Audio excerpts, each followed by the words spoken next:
Welcome to one of the more important modules, which is finding buyers. And in this module, you'll find out who the type of buyers are, where to find them, how to talk to them, and the process. So let's dive right in. The first kind of important thing to know is the power of competition. Because if you have one buyer, you're relying on their terms, and most likely you're going to get a lower valuation, unfavorable terms, you're going to get a protracted timeline.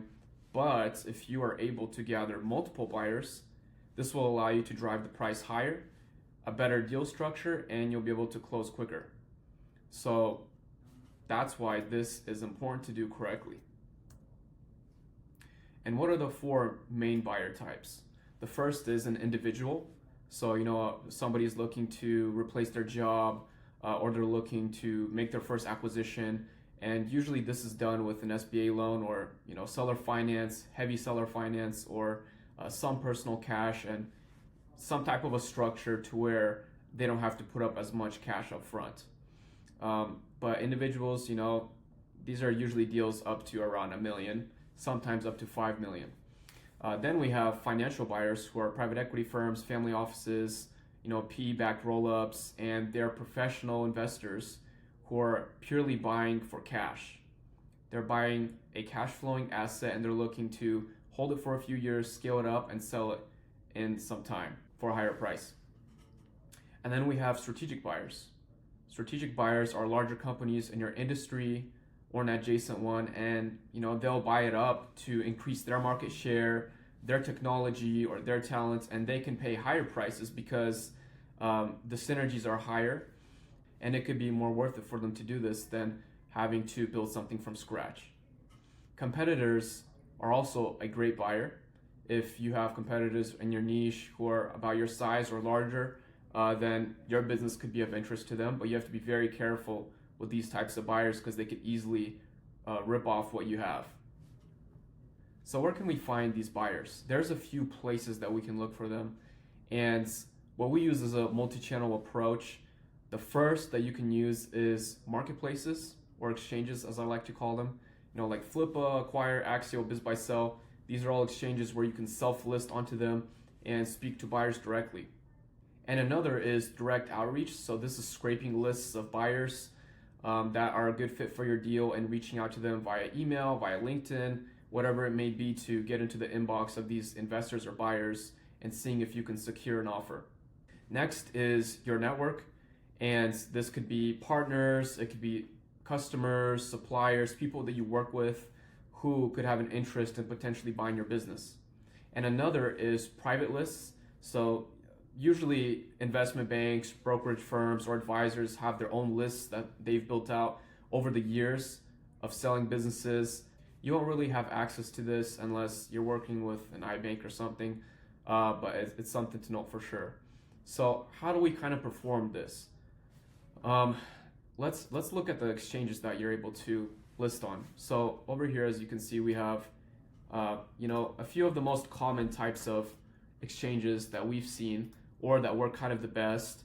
And you can see primary business type, what they're kind of meant for, the valuation sweet spot, is it self-list, what are the success fees if there are any, and then what is their kind of fee model, and is it a 0% commission rate. So over here, you can kind of pick for yourself what works for you. But for us, what has been working best is BizBuySell, okay, Flippa, a little bit of Acquire, and Axial. So those are kind of the top ones that we use. Next, we have scraping lists of buyers. And one of the platforms that I wanted to show you guys is called Merger, okay? And it's a database of private equity and M&A firms, and you're able to access all of this data that they've compiled, which you could do for free for 7 days at least. But I really like this platform because you can narrow it down to who you're looking for pretty quickly. And I'll kind of show you how that looks like. So we can go to the dashboard.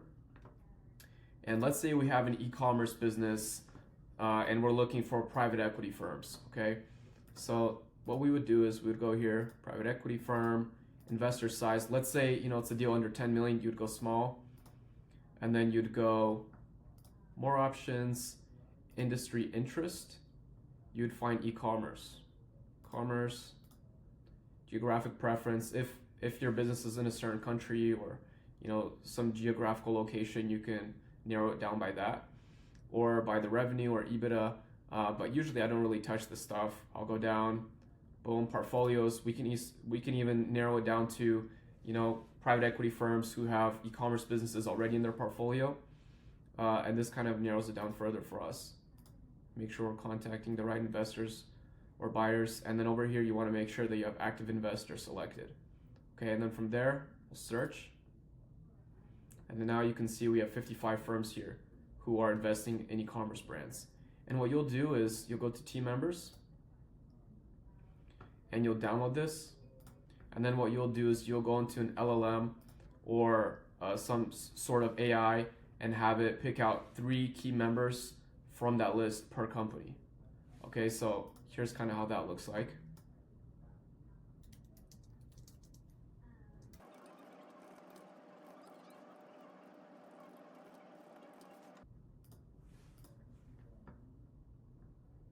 And then once this model is done running this, you'll take the final list of the 3 key members that it will generate for you per company. You'll export it into an Excel sheet, and then we're going to go to Apollo. So we can see here the AI is thinking, it's putting together the data, and it's going to compile a list for us. You can see the names of the people, the title, the company name, the email, and then what we could do is we can just export it to sheets. We can open it. We'll take this, export it to a CSV, and then we're going to go into Apollo. And this is a platform that'll be able to enrich the emails or find the correct emails for each person. And if there are some names that didn't have emails in the previous list, it'll be able to find them for us. And what we'll do is we'll go here and import the list, CSV. And once that's uploaded, you want to make sure everything's mapped correctly. This is contact name, contact title. This is going to be account name and the email. And the rest, you'd probably want to leave it. Import. You want to create a new list for this.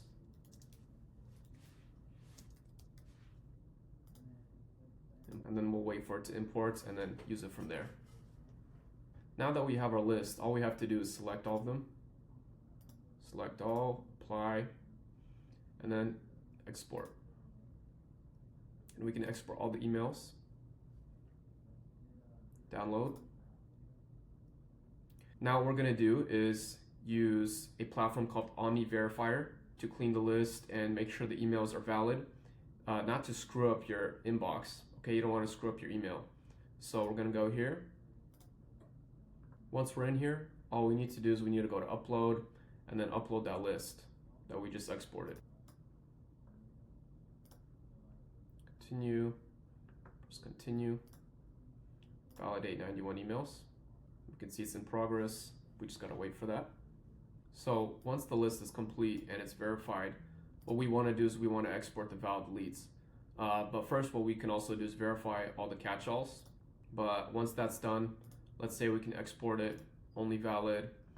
And then what we're gonna do is we're gonna go to the sequencer that we're gonna use to send out the emails.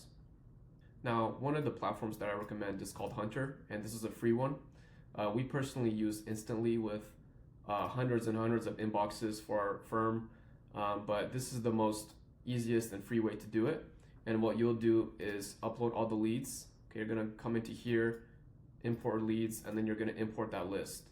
Okay, and once that's done, you're gonna come to campaigns, and then you're going to make a new campaign.